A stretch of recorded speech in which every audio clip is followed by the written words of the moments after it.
Hola, buenos días. Bienvenidos a esta nueva sesión de Indiferente Virreinal. Y bueno, hoy tenemos el inmenso placer de recibir a Iván Escamilla González. Él es doctor por Historia en Historia por la Universidad Nacional Autónoma de México. Es investigador titular en el Instituto de Investigaciones Históricas de la UNAM en el área de Historia Colonial.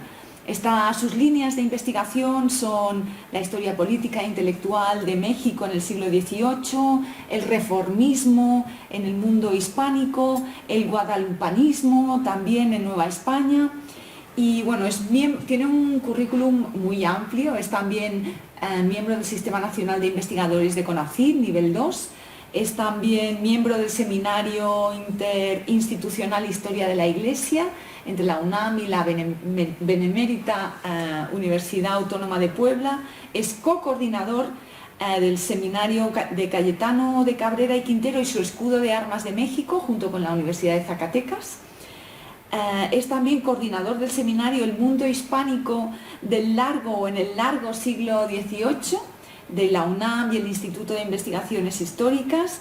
Es profesor en las licenciaturas de Estudios Latinoamericanos e Historia de la Facultad de Filosofía y Letras de la UNAM, tutor y profesor de posgrado en el doctorado de Historia del Colegio de México, y de 2012 a 2020 fue editor de la revista de estudios de Historia Novohispana.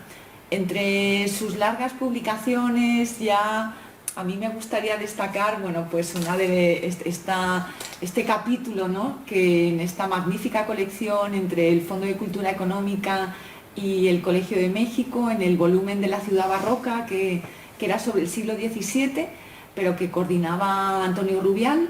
Tienes un capítulo magnífico sobre la corte de los virreyes, que además, bueno, pues has ido retomando en otras publicaciones posteriores, ¿no? Ahora hablábamos de ese libro en Bril, ¿no?, donde retomas este siglo XVII y te vas hacia tu época, ¿no?, hacia tu siglo, a ese siglo XVIII. Y luego también me gustaría destacar otra de las publicaciones recientes en las que tú eres coeditor junto a José Antonio Guillén Barrendero y a Marcelo Lucci, que me interesa porque yo creo que es una publicación en abierto, que se puede consultar en línea, en la que también aparecen 3 miembros muy destacados y queridos de nuestro proyecto, Beatriz Colombi, Antonio Rubial y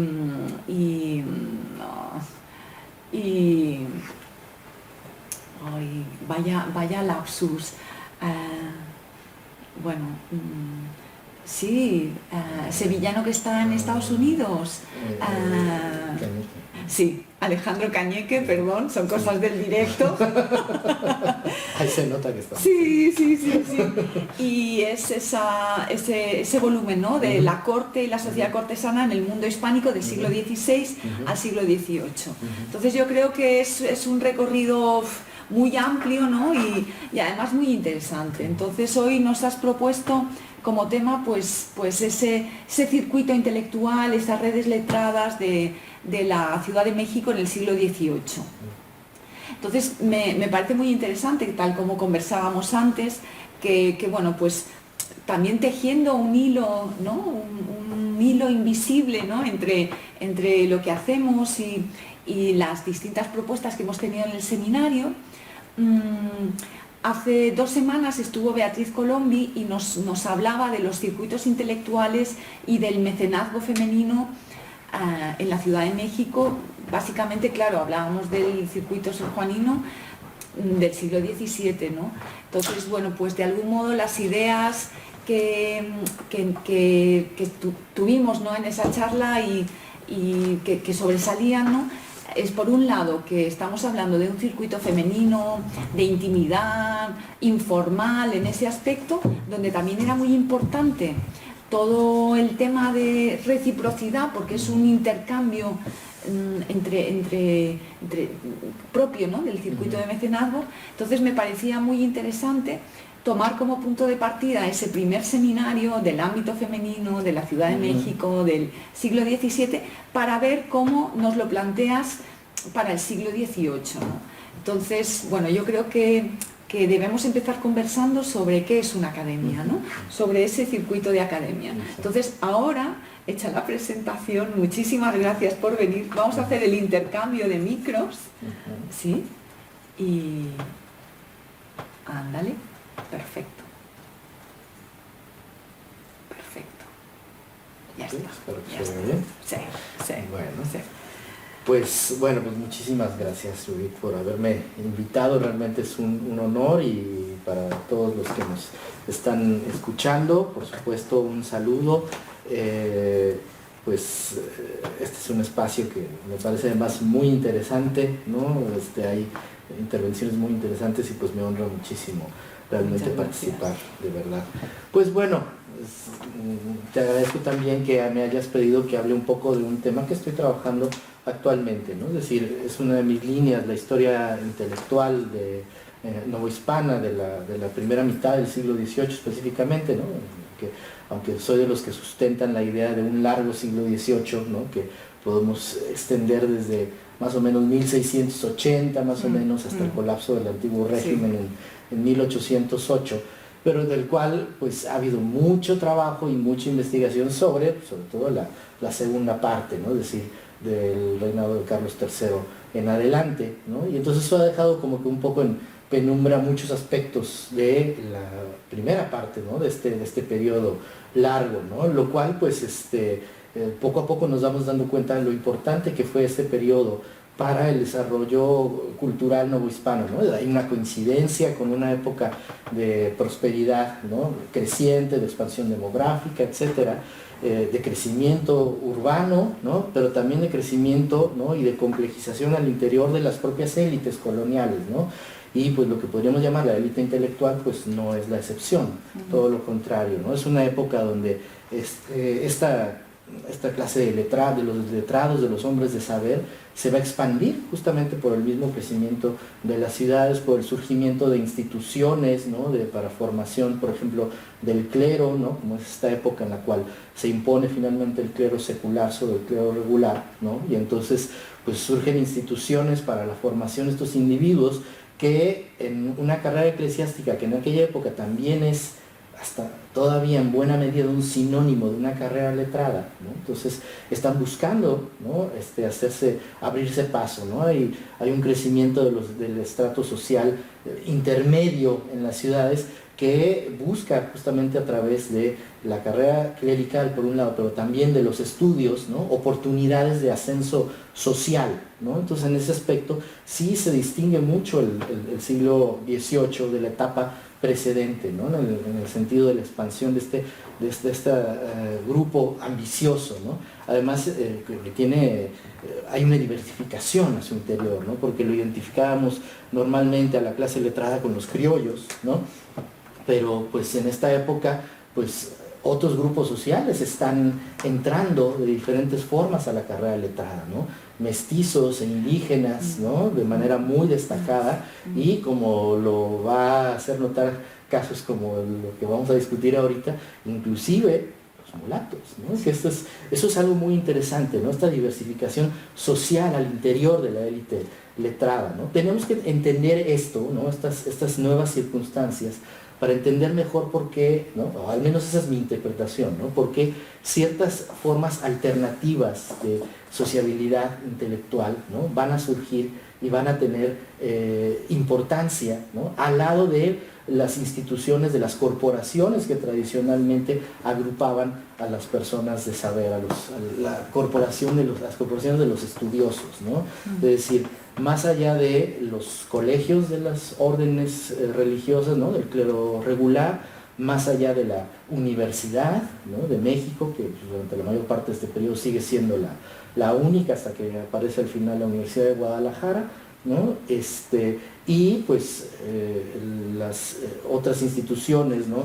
De alguna forma oficiales, entre comillas, como pueden ser los seminarios diocesanos, ¿no? Donde se está formando el clero secular, ¿no? Es decir, estos son ámbitos donde se sigue formando la gente dentro del espíritu corporativo tradicional, ¿no? Siguen siendo ámbitos y cótodos de poder muy reservados, ¿no? Donde, pues, por ejemplo, el caso de la universidad ciertos grupos del clero, del alto clero criollo, pues controlan, como lo habían hecho, siguen controlando como lo habían hecho desde el siglo XVII, pues el acceso a las cátedras, ¿no?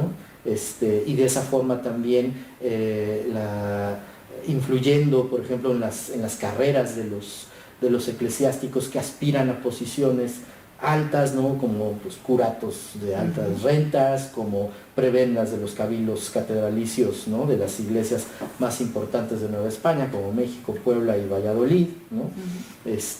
Bueno, más allá de esos espacios, ¿no? Los letrados están haciendo algo que no es nuevo, ¿no? Es decir, la idea de academia es una idea muy vieja, ¿no? Es una idea que pues remonta pues, básicamente al Renacimiento y un poco antes, ¿no? Es decir, esta idea de grupos de personas que se reúnen, ¿no? Bajo un espíritu de una cierta hermandad letrada, ¿no? Que corresponden, ¿no? Esta idea de correspondencia, que tienen cultivan una forma de amistad a partir del mutuo interés en las letras, ¿no?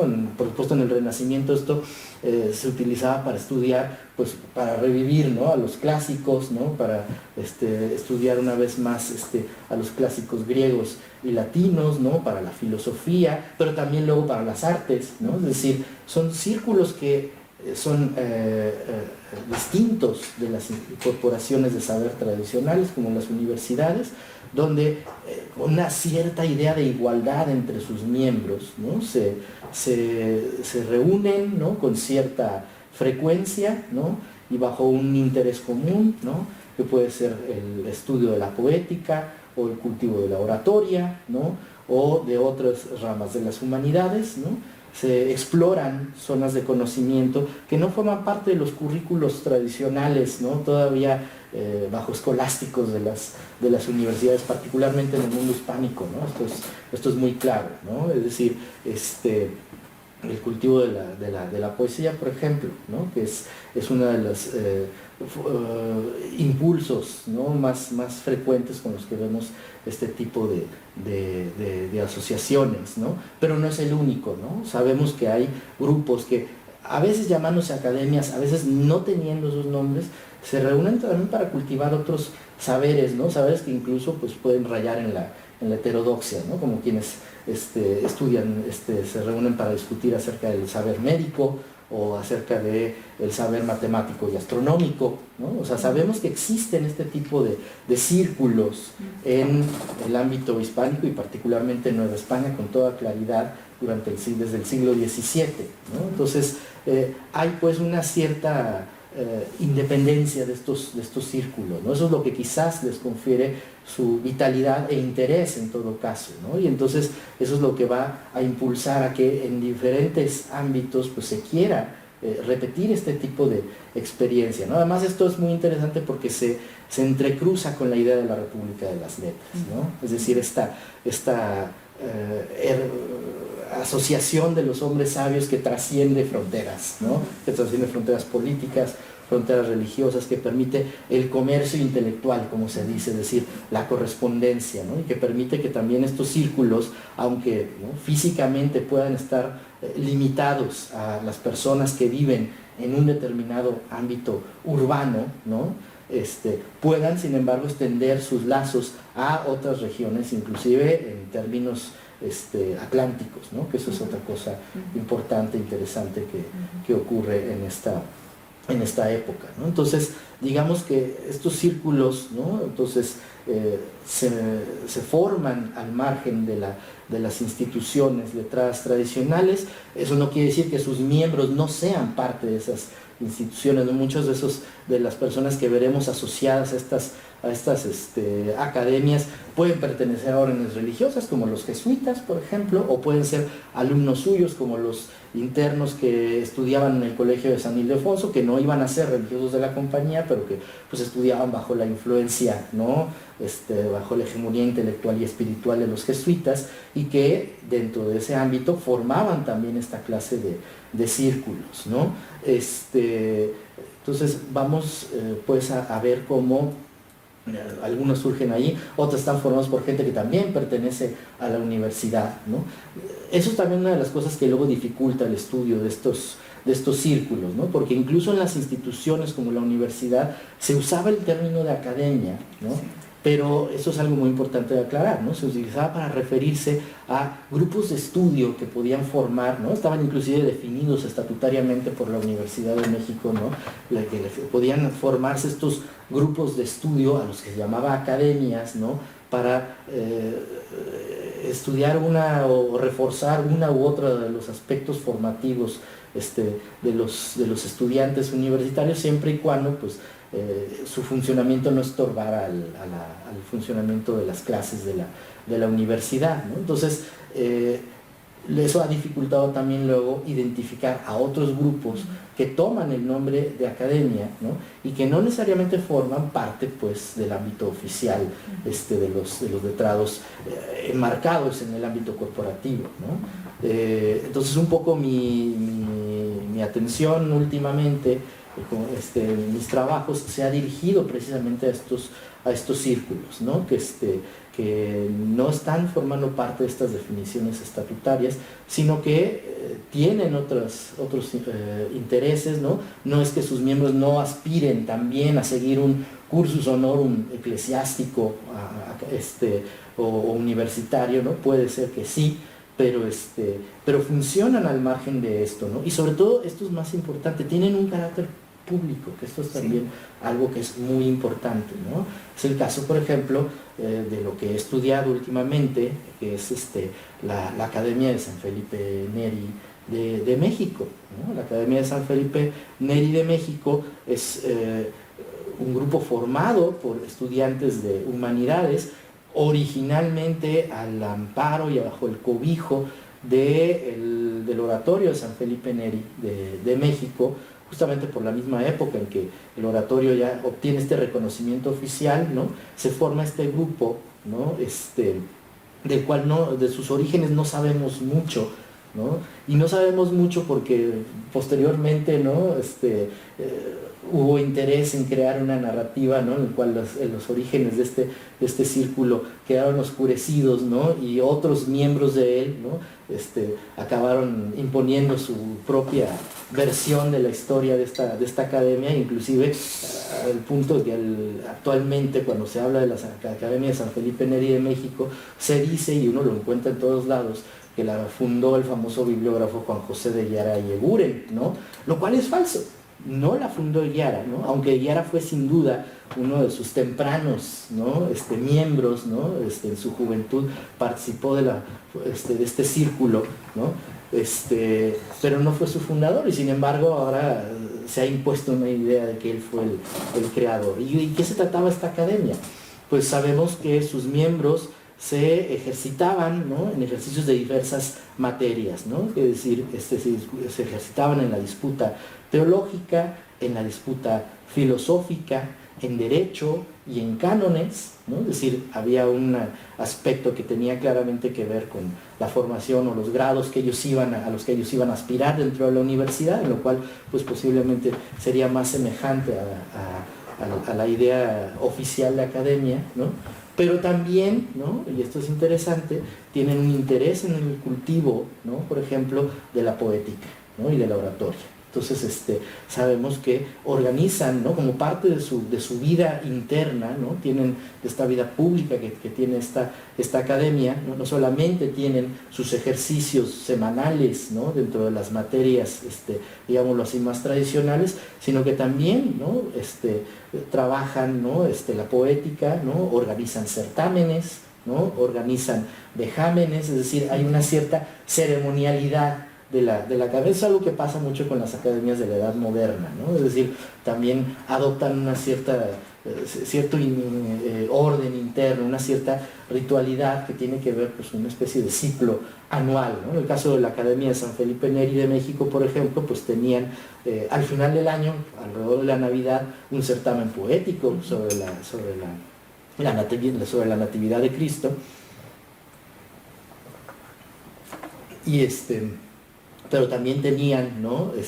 El vejamen de principios de año, ¿no? Que es, por cierto, gracias a uno de esos vejámenes que hemos tenido la oportunidad de conocer un poquito más acerca de de los miembros de esta academia en determinado momento, hacia principios de los años 20 del siglo XVIII, y tener un vistazo hacia otro aspecto interesante de la academia, ¿no? Porque más allá de eso pensaríamos, bueno, pues es un círculo de jóvenes letrados, ambiciosos, ¿no? Que quieren entrenarse, que están formando relaciones, ¿no? Y no tendríamos mucho mayor juego ahí para investigar.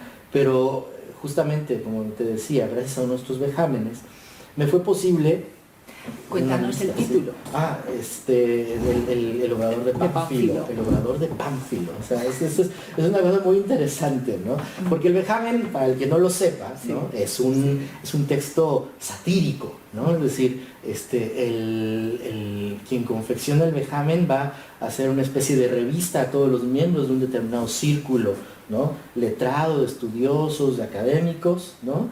Y va a ser una especie de descripción de sus personalidades, ¿no? Es una descripción bufa, ¿no? Que se mofa tanto de su aspecto físico como de su conducta, de sus costumbres, de su personalidad, ¿no? Y entonces este vejamen en particular lo redacta el secretario de la academia, que es Cayetano de Cabrera y Quintero, que es una de las figuras más notables de las letras novohispanas de la primera mitad del siglo XVIII, y que además se distinguía por ser un escritor satírico venenoso, vitriólico totalmente, ¿no? Se metió en problemas por ello, además, ¿no?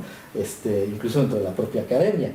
Entonces, él va describiendo a los miembros de la academia, pero además nos hizo el enorme favor, sin saberlo, de darnos una lista completa de los miembros de la academia en 1722. Entonces, gracias a eso, a mí me fue posible pues ver cómo estaba formada la academia, qué había en su interior, ¿no? Darme cuenta que había un grupo que todos eran jóvenes, ¿no? Sus miembros eran gente que estaba entre sus 20 tempranos, sus 30 tempranos más o menos, ¿no? Había un grupo, digámoslo así, senior, ¿no? Es decir, de los que ya inclusive ya se habían doctorado en la universidad, ya tenían grados mayores en la universidad, y había un grupo de los que llamaremos los jóvenes, los juniors, ¿no? Digámoslo así, ¿no? Que eran todavía bachilleres, ¿no? Entonces claramente, ¿no? Un grupo pues tutelaba de alguna forma al otro, ¿no? Y iba impulsando al otro, ¿no? Sabemos que se impulsaban porque, por ejemplo, si uno mira los libros de grados de la universidad, se da cuenta que los miembros mayores de la academia, ¿no? De mayor edad, de mayor rango en ese sentido, ¿no?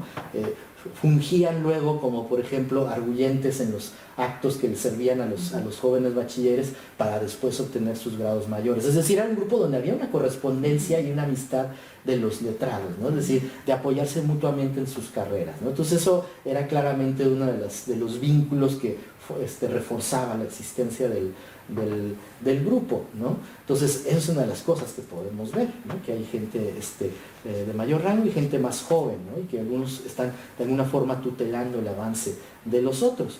Pero la otra cosa también interesante que nos permite ver esta nómina, ¿no? Esta instantánea de un momento de la historia de la academia, ¿no? De la historia temprana de la academia, es que si bien hay entre ellos personas que claramente pertenecen a grupos socialmente privilegiados, ¿no? De la élite, pues, Juan José de Guiara, por ejemplo, y su hermano, que son hijos de estos líderes del Consulado de Comerciantes de la Ciudad de México, ¿no?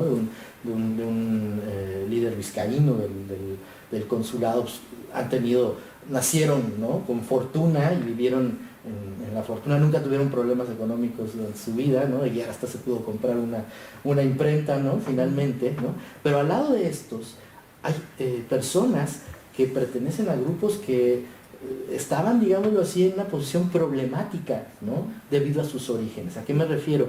A que no podían comprobar la famosa limpieza de sangre, ¿no? Es decir, esa que supuestamente había sido también una de los requisitos no escritos, ¿no? Pero finalmente operativos para el ingreso a las élites letradas, ¿no? Porque finalmente, por ejemplo, una institución como la universidad no confería grados a alguien que no pudiera, con grados mayores, quiero decir, a quien no pudiera comprobar su limpieza de sangre, ¿no? Entonces aquí nos damos cuenta que hay personajes, ¿no? Que hay miembros de la academia que vienen de alguna forma de ciertos márgenes en ese aspecto. El propio Cayetano de Cabrera y Quintero, para empezar, ¿no? El secretario de la academia, quien por muchos testimonios sabemos que es mulato, ¿no? Y que eso inclusive le impidió tener una carrera eclesiástica efectiva, pese a que era un tipo talentosísimo, ¿no? No pudo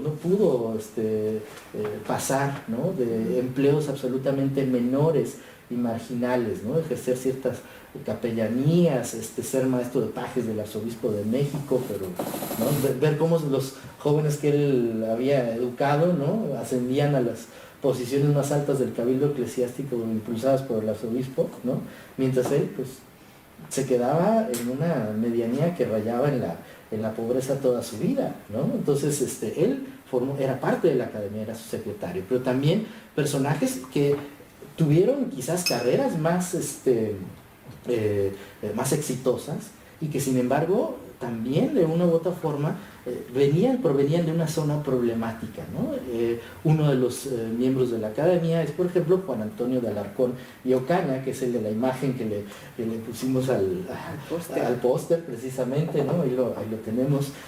Juan Antonio de Alarcón es hijo de uno de los oficiales de la Real Hacienda de Veracruz, ¿no? O sea, pensemos lo que era ser hijo de un oficial de la Real Hacienda de Veracruz, o sea, estar en el puerto de entrada de todo el comercio atlántico, ¿no? Y que por ahí pasaba pues todo, ¿no? Y se movía muchísimo. Entonces, era un personaje influyente y poderoso su padre, ¿no? Bueno, todo indica que Juan Antonio de Alarcón era hijo ilegítimo y probablemente además mulato, ¿no? Es decir, que su madre era mulata. ¿Cómo lo sabemos, no? Lo sabemos porque cuando más adelante, ¿no? Da un paso muy ambicioso en su carrera y consigue ser nombrado primer abad de la colegiata de Nuestra Señora de Guadalupe, ¿no? En 1748, ¿no? viene a Madrid, ¿no? Obtiene, ¿no? Mueve influencias, ¿no? Las influencias y el dinero que le permitían ser hijo de un oficial real, mueve las cosas, obtiene este nombramiento, regresa a Nueva España y cuando toma posesión, ¿no? Quiere además ejercer el cargo fuera de la jurisdicción del arzobispo de México, lo cual al arzobispo no le gusta, y entre otras cosas el arzobispo no solamente cuestiona esa independencia que quiere ejercer el abad de la colegiata de Guadalupe, sino que además dice ni siquiera se le debería de haber conferido la prebenda porque es mulato. Entonces nos damos cuenta, ¿no? O sea, Cayetano de Cabrera, Juan Antonio de Alarcón, Juan Manuel de Luyano y Bermeo, que es otro personaje interesante de esta academia, ¿no? Que es hijo ilegítimo también, ¿no?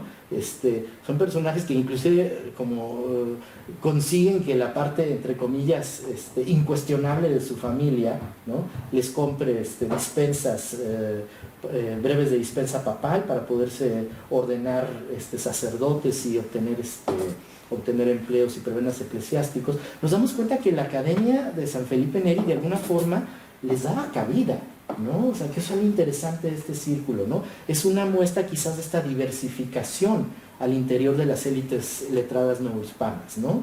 Esta capacidad de admitir, ¿no? A sabiendas, ¿no? De su origen, ¿no? A individuos que no encajaban con el perfil tradicional del letrado, ¿no? Y convertirse en un ámbito donde podían, ¿no? Si pues, tenían talentos y conseguían también ellos por su parte, ¿no? Buscar forma de impulsar su carrera, ¿no?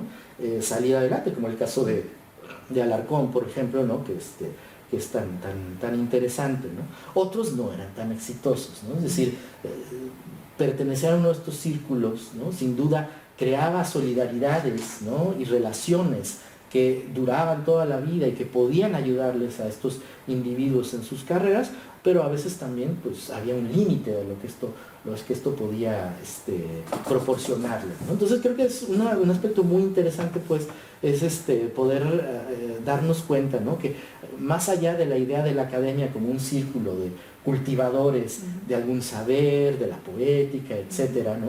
También existe este otro aspecto que es la sociología de las academias letradas, ¿no? que existe en ese momento en Nueva España, ¿no? Y que en ese sentido pues la academia da cabida, ¿no? A una variedad de saberes, ¿no? Y de prácticas ¿no? Que pueden diversificarse o ser distintas de las instituciones corporativas del saber tradicional, ¿no? Pero también socialmente se puede convertir en un espacio donde gente que no entra en este espectro tradicional, ¿no? De quienes deben formar parte de la vida letrada, pues pueden aspirar eventualmente a una carrera, ¿no? Entonces, la nómina, pues sí es muy interesante en ese aspecto. Desgraciadamente no he podido encontrar algo semejante para otros años, ¿no? Que permitiera dar un poco de seguimiento, ¿no? Después como que hay testimonios más aislados, y para cuando ya hay más testimonios ya Guiara ya se adueñó de la academia, ¿no? Y de la imprenta. Y de la imprenta, y entonces es capaz de él imponer una narrativa, ¿no? Acerca de la historia de la academia, donde pues, él es el principal impulsor, ¿no? de este círculo, ¿no? Pero que oculta esta historia muchísimo más compleja que tiene, ¿no? O sea, es interesante, bueno, claro, también es parte de lo que implica esto, es de lo que estamos hablando, es cómo los letrados construyen también su carrera, ¿no? Una representación de sí mismos, ¿no? O sea, un espacio como la Academia de San Felipe Neri sin duda le servía a muchos de estos letrados, inclusive a estos que venían de orígenes problemáticos, ¿no? Les permitía, ¿no? Crear un espacio donde no solamente aprendían y se formaban, donde no solamente creaban estas solidaridades, sino que también les permitía ir configurando su propia imagen como hombres de saber, ¿no? Aquella que ellos proyectaban públicamente, ¿no? Entonces por eso es interesante este espacio, ¿no? Porque ellos podían crear esta imagen, ¿no? Y utilizarla después para impulsar sus carreras, ¿no? O sea,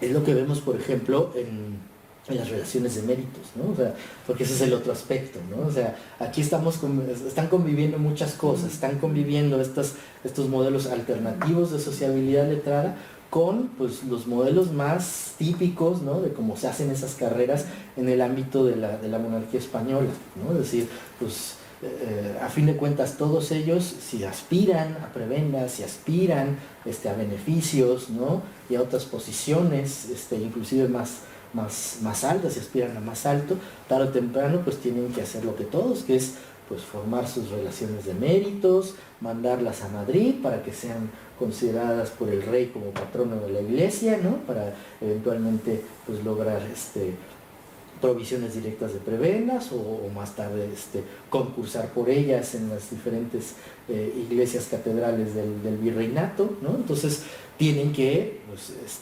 formar, ¿no?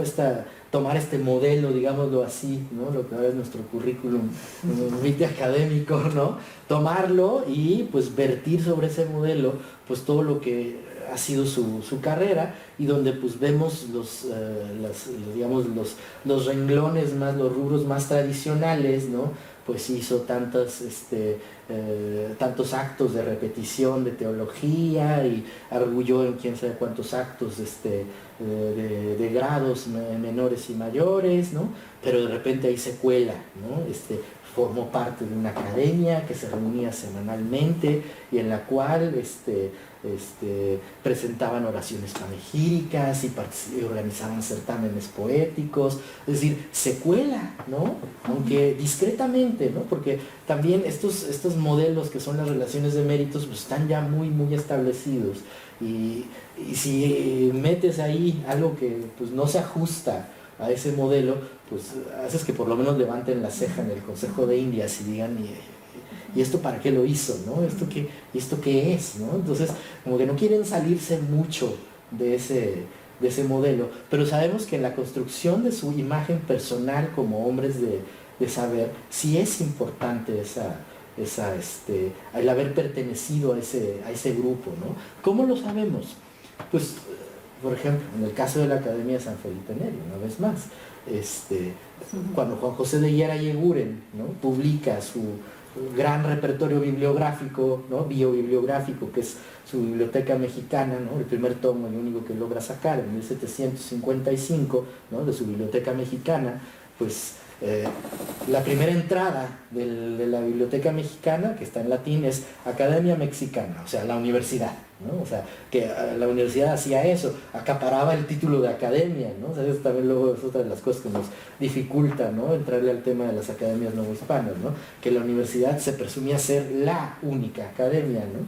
Pero el siguiente artículo es Academia Santi Filippi Neri, ¿no? La Academia de San Felipe Neri. Ese es el segundo artículo de la Biblioteca Mexicana de Eyara, ¿no? Y es un artículo pues más o menos extenso, ¿no? Y entonces te das un poco cuenta que Eyara ahí está rindiendo homenaje a su propia generación de letrados, ¿no? Es decir, está evocando a este grupo al que él ha pertenecido, del cual ha formado parte, ¿no? Como miembro de la Academia de San Felipe Neri, que él mismo ha seguido animando en los años posteriores, ¿no?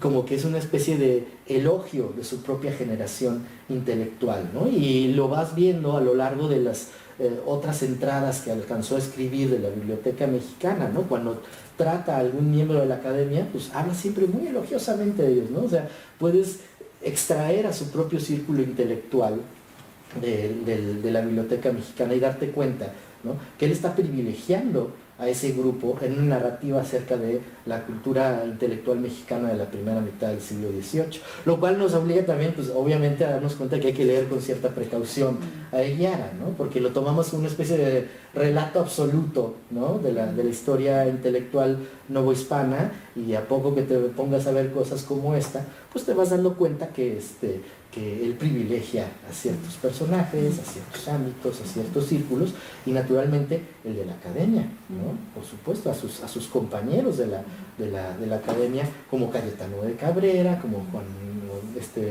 Manuel de Luyano y Bermeo, ¿no? Y otros, a los cuales, de los cuales habla muy bien siempre, ¿no? Y se esfuerza por recoger lo más que puede de su producción escrita, ¿no? O sea, ahí hay un intento clarísimo, y eso también te da a entender, ¿no? Que para él era una marca de orgullo al haber pertenecido a este círculo, ¿no? Y que pues de alguna forma se esperaba, ¿no? Que ese círculo hubiera mantenido su identidad intelectual a lo largo de los años siguientes, después cuando sus miembros pues prosiguieron su vida, ¿no?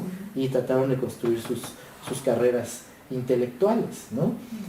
Ahora, es muy interesante, ¿no? O sea, había esta expectativa, este ideal acerca de la academia, pero pues también a veces ese ideal no se realizaba, ¿no? A veces lo que tendría que haber sido una especie, como en latín, lo que se decía una amicitia, ¿no? Una amistad, ¿no? Y una fraternidad, ¿no? Que durase toda la vida, y Eyara un poco trata de hacer decir esto, no, siempre hemos sido amigos, ¿no? Yo no puedo decir más acerca de los grandes talentos que tenía este destacado personaje, porque como es mi amigo, pues se va a pensar que la amistad me ciega, etcétera, ¿no? Entonces, esta es la idea que él quiere promover también, ¿no? De que han formado un círculo compacto, pero sabemos que también al interior de ese grupo, como de cualquier otro grupo intelectual, pues hay fracturas y hay enfrentamientos, ¿no? Eso es algo muy interesante, ¿no? Que es una cosa que también trabajé hace poco, ¿no?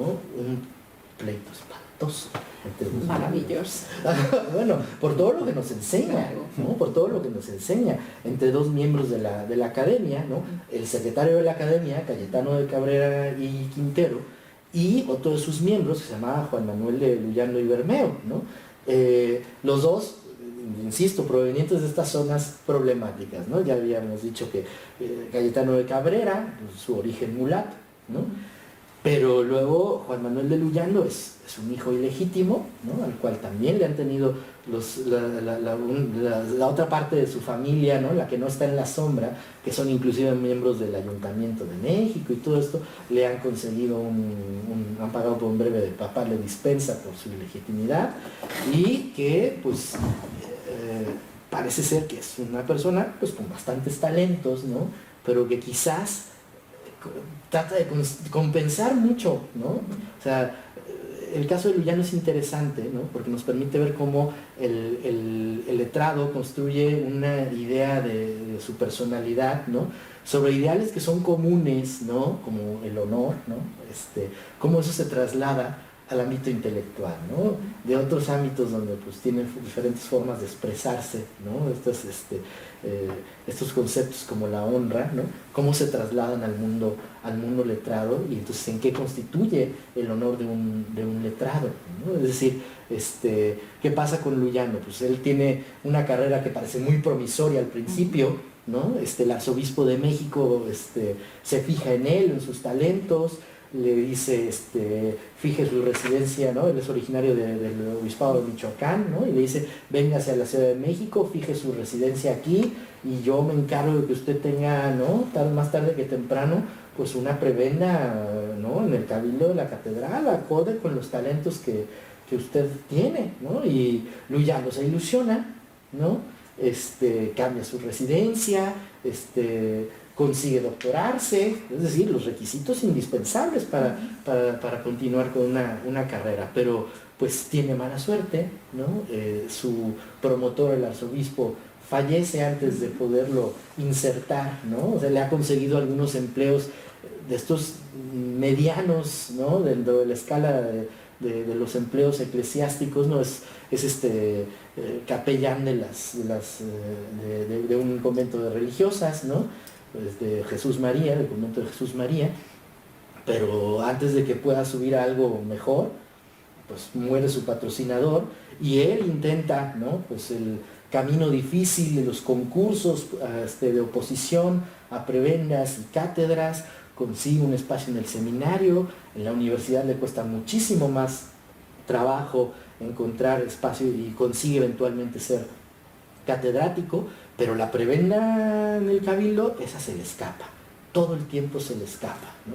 Y en sus relaciones de méritos es interesante porque pues quizás comete el error, ¿no? De distanciarse del modelo precisamente de la prebenda, ¿no? De la relación de méritos, y hacer mucho énfasis en que él ha estudiado la doctrina de la escuela jesuítica, porque él fue colegial de San Ildefonso, entonces él ha estudiado esto y ha expuesto públicamente estos argumentos, ¿no? Entra en unos detalles de su carrera escolar, ¿no? Universitaria, que no son los usuales en las relaciones de méritos, ¿no?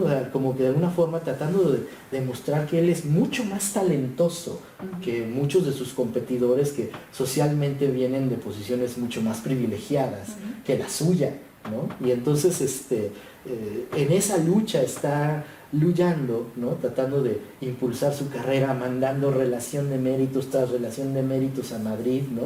Gastando el no demasiado dinero que tiene, ¿no? En una gente que esté moviendo sus postulaciones, ¿no?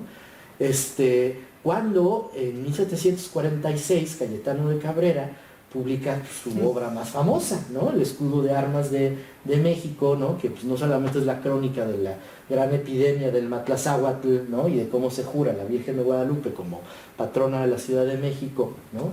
Y de varias ciudades del virreinato, sino que también es la historia de cómo pues se ha tratado de lograr que la Santa Sede, Roma, reconozca el milagro de Guadalupe, otorgándole un oficio propio a la fiesta del 12 de diciembre, ¿no? A la fiesta de la aparición de Guadalupe, y reconozca justamente este patronato, ¿no? Entonces ha sido un camino complejo, ¿no? Para que Roma reconozca esto, como toda pretensión de este tipo que se presentaba ante Roma, ¿no? Como las causas de canonización y todas estas cosas. Y entonces Cayetano de Cabrera, que pues era un defensor furibundo, ¿no? De la aparición de Guadalupe y de que Roma la reconociera, ¿no? Critica, aprovecha su libro para criticar a todos aquellos que se han opuesto, según él, ¿no? a este reconocimiento. Y como Luyando en algún momento, en alguna parte, publicó un texto en el cual decía, bueno, pues es que es un poco dudoso, ¿no? O sea, en términos del derecho canónico está un poco difícil que Roma reconozca esto, y eso ponía una serie de argumentos que pues eran muy complejos, ¿no? Era algo que poca gente podía entender, la minuciosidad de estos argumentos. A Cayetano de Cabrera le pareció que eso era sabotear las posibilidades de que la aparición guadalupana fuera reconocida por Roma, y critica abiertamente a Luyando en su libro.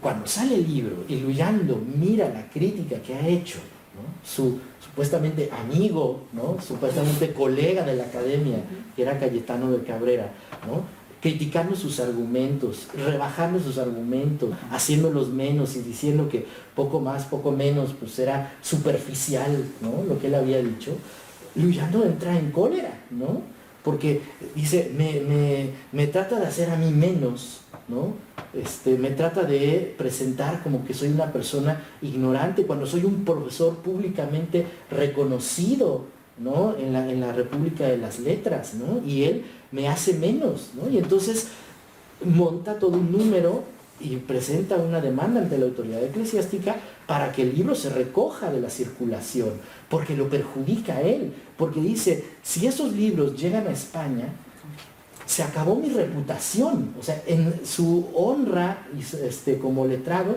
consistía en su reputación de hombre sapiente, hombre capaz de argumentar de manera convincente y de enseñar públicamente los saberes en los cuales se había formado, ¿no? Y entonces, en ese sentido, lo que estaba haciendo Cayetano de Cabrera era un insulto, ¿no?, era una injuria, ¿no?, y en ese sentido requería, como toda injuria, requería reparación. Claro, no eran seglares que fueran a sacar, ¿no?, los aceros para reclamar, ¿no?, lavar con sangre la mancha de la honra, pero por lo menos sí acude a un tribunal, ¿no?, a requerir que esa mancha a su reputación y a su honor sean lavadas, ¿no?, con la recogida del libro y la destrucción de los ejemplares del libro, o por lo menos con la sustitución del pliego del libro impreso en donde aparecían estas injurias a su buen nombre como hombre de letras y como eclesiástico, ¿no? Bueno, de alguna forma sí lo consiguió, ¿no? No por parte de la justicia eclesiástica, sino de la justicia real. Finalmente se ordenó la recogida del libro de Cayetano de Cabrera, porque además resultaba que no era la única persona que se había sentido insultada por Cabrera en el dichoso libro, ¿no? Y pues, finalmente el libro, al menos oficialmente, debe dejar de circular, ¿no? Pero en todo caso lo interesante es cómo Luyando concibe, ¿no?, particularmente una persona que tenía un origen como el suyo, pues probablemente trató de compensar esas desventajas de su origen, ¿no?, esa desventaja social en su origen, con la construcción de una reputación como intelectual, ¿no? Y es interesante que las personas que son llamadas a testificar en este proceso por la causa del libro de Cayetano de Cabrera, hay algún testigo que dice, bueno, es que él se siente el más sabio de los sabios, piensa que Apolo, Minerva, ¿no?, Hermes, eran niños de escuela, ¿no?, frente a él y a su sabiduría, ¿no? De alguna forma nos está mostrando, ¿no?, cómo Luyando había tratado de crear esta representación de sí mismo, ¿no?, que entre más y más, ¿no?, profundizaba en la recreación y en agregar detalles, pues más le frustraba que no conseguía nada a cambio de ello, ¿no? Eventualmente sí consiguió una prebenda, ¿no?, una pequeña prebenda en el Cabildo de México, e inclusive una promoción a una canonjía, y tuvo la desgracia que le llegó cuando ya se había muerto, ¿no? Ese es el asunto, ¿no? Entonces, pues de alguna forma, ¿no?, el estudiar esta academia, ¿no?, digamos que en resumen lo que hace es mostrarnos, pues cómo, ¿no?, como una nueva circunstancia social, ¿no?, cultural en el virreinato, pues crea la posibilidad de que se amplíen y se creen nuevas formas de asociación y de prácticas letradas, ¿no? Pero pues que también hay un límite a todo esto, ¿no? O sea, los límites de lo que puede ser una carrera letrada, la complejidad de las relaciones que existen al interior del grupo de los hombres de saber, ¿no? Pues visto de otra manera, ¿no? Una manera que no hace énfasis en las personalidades, las grandes personalidades individuales, y que tampoco se conforma pues con los relatos institucionales tradicionales, ¿no?, sino que trata de entender, ¿no?, la dinámica social al interior del grupo intelectual y cómo eso influye a su vez en la construcción de discursos, ¿no? Discursos que pueden ser los del propio letrado acerca de sí mismo, o pueden ser discursos mucho más ambiciosos, como el que hace Guiara, ¿no? Al tratar de retratar a, ¿no? a la academia, ¿no? Desde su posición de autoridad, ¿no? Impresa en letra de mole, precisamente, ¿no? Pues muchísimas gracias, porque nos has hecho un panorama, la verdad, maravilloso, ¿no? Desde ese concepto de academia, ¿no? Que además a lo mejor hay que rebajarlo un poco, ¿no? Porque nos interesa mucho ver esas redes informales, ¿no? Ese reverso del impreso, ¿no? Y cómo pues en la modernidad, ¿no? En ese siglo XVIII es tan importante ver ese circuito, ¿no? Académico, como ellos mismos también, ¿no? Lo has recogido muy bien con el caso de la Academia de San Felipe Neri y luego esta última, digamos, trifulca, ¿no? Entre Cabrera y Luyando, y muy interesante, ¿no? Porque pues hemos ido de ese plano más general a ese último estudio de caso de microhistoria, ¿no? Podríamos decir, que nos permite pues repensar, ¿no? Problematizar la figura del intelectual, cómo se concibe, cómo lo conciben, y desde luego esas redes invisibles, ¿no? Cómo se tejen. Que como bien dices, ¿no? Están más allá de lo impreso, ¿no? Sí, o sea, es que si tú lo piensas, ¿no? La mayor parte de la producción de un círculo como este no se publicó, ¿no? O sea, sabemos, ¿no? Porque salen por ahí otros investigadores, ¿no? Loret Godinás, por ejemplo, ha encontrado textos de la Academia de San Felipe Neri, otros, o sea, están por ahí, ¿no? Evidentemente seguro hay muchísimos más, pero todo esto nos habla de la importancia que sigue teniendo la cultura manuscrita, ¿no? Y el circuito informal, porque también hay muchas cosas de esos vejámenes, de esos chistes entre ellos, esas pullitas, ¿no? Que no sabemos, no entendemos el sentido, ¿no? Podemos presuponer ciertas cosas, ¿no? A partir de un estudio más de lenguaje, más a profundidad, ¿no? De la multiplicidad de sentidos que tienen las palabras, como en el vejamen ese de Pánfilo, ¿no? Lo de los colores, por ejemplo, ¿no? Pero que se nos escapan, y que a veces no es más que cruzando muchísimas fuentes que empiezas a entender de qué están hablando en realidad, ¿no? Y que seguramente entender esto a lo mejor nos ayuda a su vez a iluminar otros, ¿no? Textos de la época, textos poéticos, desde los publicados hasta los que son recogidos por la Inquisición, etcétera, ¿no? O sea, sí es, ¿no? Un circuito muy complejo, ¿no? Y del que a veces es muy difícil acercarnos a él, entre otras cosas porque desconocemos los ámbitos que los producen, ¿no? Como son estas academias, por decir algo. Pues ha sido maravilloso, ¿no? Porque nos has abierto hacia un espacio de complicidades, ¿no? Y de complejidades, ¿no? Que bueno, ha sido una delicia escucharte, y muchísimas gracias. Muchísimas gracias también al público presente en la sesión de hoy, al público que nos ha estado escuchando o nos escuchará y nos verá más adelante. Y bueno, agradecer también siempre el apoyo que nos da la Unidad de Divulgación y Cultura Científica del CCHS, que bueno, que sin su ayuda y sin este despliegue pues no sería posible todo este espacio de Indiferente Virreinal. Y una vez más, de verdad, agradecerte pues también con esa última idea, ¿no? De que hay que ir más allá, ¿no? Y todos esos circuitos, cómo hay que problematizarlos mucho más allá del impreso, ¿no? Así es.